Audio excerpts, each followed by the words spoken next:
Heyo, good day everyone. Welcome to another video dito sa Man Cannot Ride. Maraming salamat dun sa nagpadala ng tanong na to sa Facebook Man Cannot Ride page.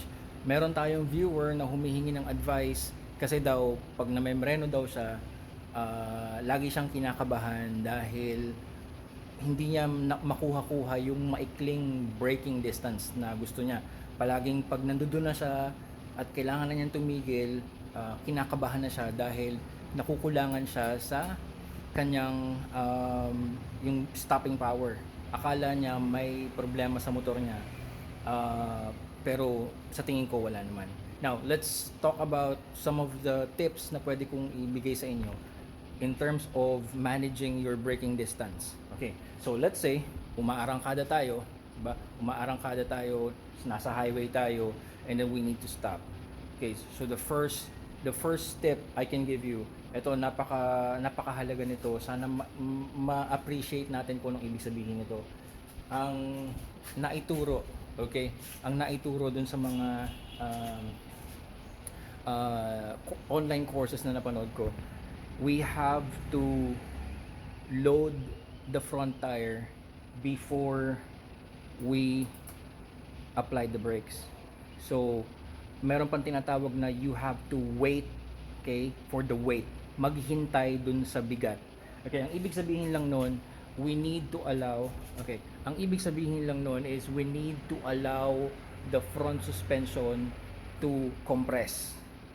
Okay, magko-compress muna yan. Pag nag-compress yan, magkakaroon ng load yung rear, yung front tire. Yung load na yon o yung weight o yung tinatawag na weight bias, yun yung magbibigay ng extra grip. Yun yung kailangan natin for braking. Kailangan natin ng grip. Okay, extra grip. So how do you load the tire? How do you wait for the weight? How do you manage yung weight bias na tinatawag? Napakasimple lang. So, kapag nakaarangkada ka, okay? Nakaarangkada ka sa throttle, before you apply the brakes, you need to release the throttle para ma-engage mo yung engine braking. At ito, napakahalaga rin ito. Napakahalaga rin ito. During that time, huwag mong pipigain yung clutch. Okay? Kasi pag piniga mo yung clutch, kapag ni-release mo yung throttle for engine braking tapos piniga mo yung clutch, hindi mag-a-activate yung engine braking. Kukulangin yung puwersa ng engine braking. Hindi magko-compress o hindi masyadong magko-compress yung front suspension. Hindi malo-load yung front tire. Hindi magkakaroon ng extra grip. Okay? Now, ngayon, loaded na yung front tire. Okay? Dahil ng engine braking, now is the time to squeeze the brake. Okay? Now is the time to squeeze the brake. Okay? So, do not grab the brakes. Wag kang magpa-panic braking. Alright? Kasi isesemplang ka lalo niyan. Remember, you have to give the motorcycle the chance to load the front tire. Yung magkaroon siya ng grip sa engine braking. And then right after that, you engage the brakes and then you squeeze the brake lever. Okay, so mas maganda dyan is habang tayo umaarangkada, tingnan natin kamay ko, habang tayo umaarangkada, yan, naka-cover na ako. Yung dulo ng daliri ko nandyan pa rin sa brake lever. Okay, so this is half throttle kasi ang full throttle nito wala na yung daliri ko dun sa lever. So this is half throttle. Yan, more or less mga 60 to 70% to. Tamang-tamang arangkada lang to, mabilis ang takbo nito. Kapag nag-engine braking na tayo, if we close the throttle, gumagapang na yung daliri ko sa brake lever and I'm starting to engage yung brake light. Narinig niyo yun? Yun. So habang pasarado pa lang yung throttle, naka-engage na yung brake light ko, that will give you close to about 5% of brake pressure. Okay na yan. Banayad na yan kasi naka-engage na yung brake light. Ang maganda dyan, alam na nung nasa likuran mo na namembreno ka na. And then kapag nasarado ko na yung throttle, that's the time that I'm starting to squeeze the brakes. Okay, so ngayon, papaano kung hindi pa rin sapat yon yung front brake? Then, suportahan natin ng rear brake. Sa rear brake naman, kakaiba yung diskarte. Kasi sa rear brakes, remember, kapag nag-slow down ang motor na, kapag in-engage mo yung engine braking, the motorcycle will dive. Ang nangyayari, kapag nag-dive yung unahan, tingnan nyo yung likuran, nag-i-squat. Kapag nag-squat ang likuran, umaangat yan, or nawawala yung pressure nawawala yung weight bias sa suspension, gagaan yung likuran. Hindi naman talaga kailangang umangat yung likuran, pero mababawasan yung load o yung weight bias sa rear tire. Kapag nabawasan ang load at weight bias sa isang gulong, nababawasan yung kanyang grip. So, kung bawas na nga yung grip ng rear tire, tapos tatadyakan mo pa na parang kabayo ang rear brakes, ang mangyayari niyan, maglalock yung likuran. Now, since ito ay may ABS, papalo yung ABS. Papalo yung ABS, pupulso ng pupulso to, baka mawalan ka ng kumpiyansa or confidence sa ginagawa mo. So, mas maganda is, para suporta dun sa front brakes, yung rear brake natin, itap lang natin, and then i-modulate natin. Yan. You just tap it and modulate it.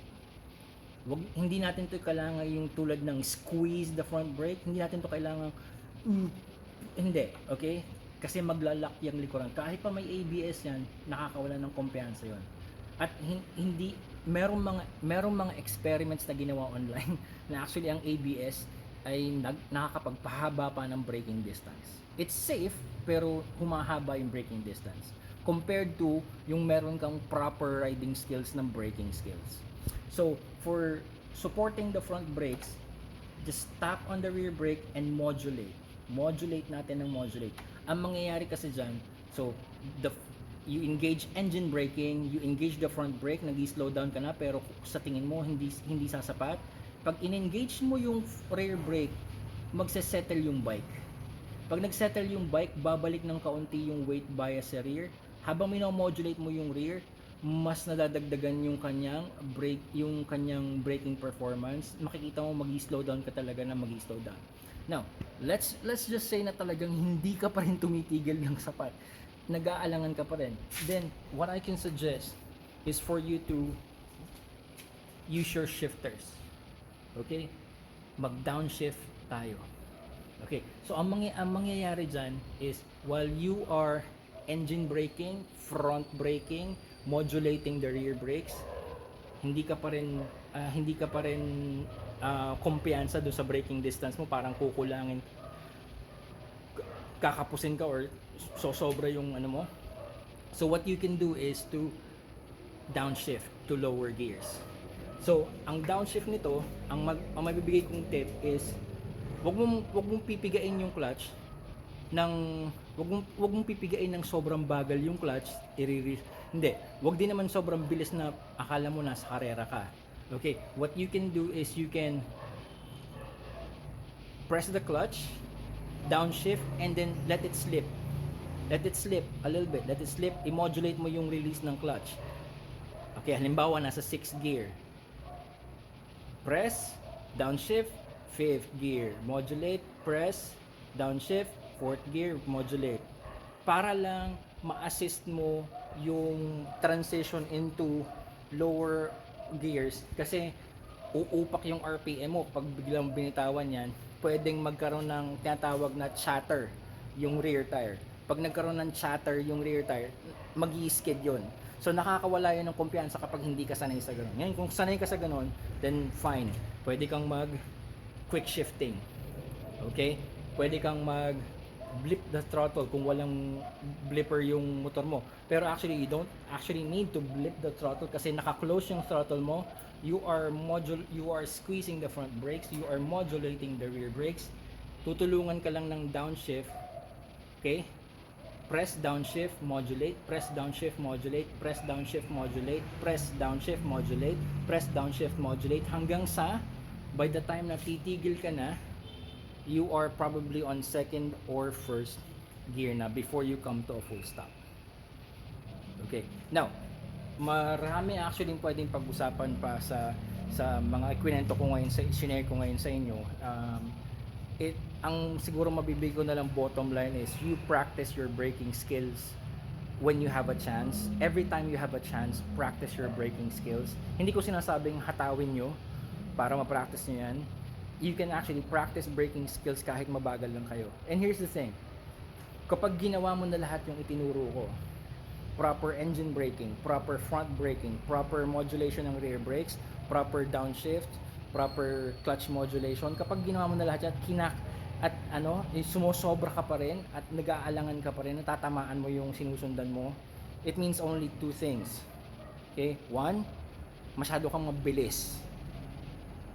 And two, hindi ka masyadong sanay maghusga o mag-judge ng braking distance. Alright, so marami pa tayong pwedeng pagkwentuhan tungkol dyan. I will go back to my work. I will see you on the next video dito sa Man Cannot Ride. O, tapos na yung lunch break ko.